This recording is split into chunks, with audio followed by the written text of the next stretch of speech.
Is daily life in Iraq today what you hoped it would be 10 years ago? No, because for some people, at least in Iraq, it's immensely difficult, particularly if you're living in Baghdad and around the center of the country. There are still terrorist activities that are killing people, killing innocent people for no good reason. But the country as a whole, obviously its economy is growing very strongly. It's got huge amounts of oil revenue. But no, there are still big problems. At a conservative estimate, since 2003, 100,000 civilians have been killed. 179 British soldiers died. Don't you think that was too high a price? Of course the price is very, very high. Is it too high? But, well, think of the price that people paid before Saddam was removed. Think of the Iran-Iraq war, in which there were 1 million casualties, hundreds of thousands of young conscript Iranians who were killed, many of them by the use of chemical weapons attacks on his own people, the Kurds, people oppressed, deprived of their rights, tortured and killed on a daily basis, year on year on year. Killings now. Exactly. So what is the answer? That's what I'm saying to you. The answer is not to say to people, I'm afraid we should have left Saddam in charge because otherwise these sectarians will come in and try and destabilize the country. The answer is you get rid of the oppressive dictatorship, and then you have a long, hard struggle to push these sectarian elements out too. And that, look, Iraq potentially... But getting rid of the oppressive dictatorship was not why you went in. You only went in for one single reason.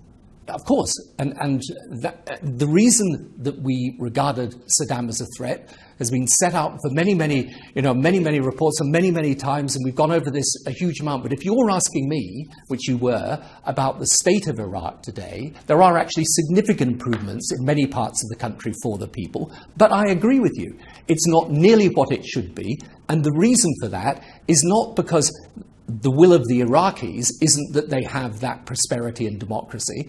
The reason is because people have deliberately tried to destabilize the country, and this is the problem you've got all over the region. You wrote in your memoirs that you think of those who died in Iraq every day of your life.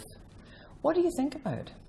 Well, of course you think about them and the loss of life and the terrible consequences for the families, but in the end you're elected as a Prime Minister to take these decisions.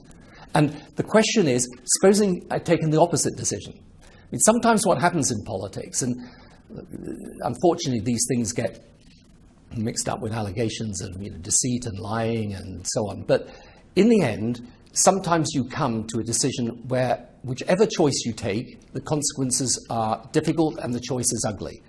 This was one such case. If we hadn't removed Saddam from power, just think, for example, what would be happening if these Arab revolutions were continuing now, and Saddam, who's probably 20 times as bad as Assad in Syria, was trying to suppress an uprising in Iraq. I mean, think of the consequences of leaving that regime in power.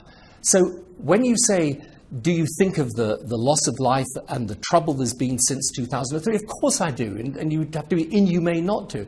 But think of what would have happened if he'd been left there. 10 years on, some people call you a liar, some people call you a war criminal, protesters follow you. It's difficult for you to walk down the streets of a country where you once had a landslide victory.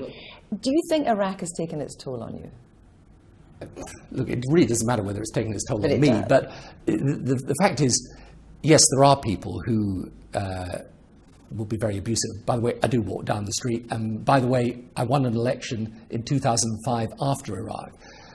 However, yes, it remains extremely divisive and very difficult. My point is to people is this. I've long since given up and tried to persuade people it was the right decision. In a sense, what I try to persuade people of now is understand how complex and difficult a decision it was.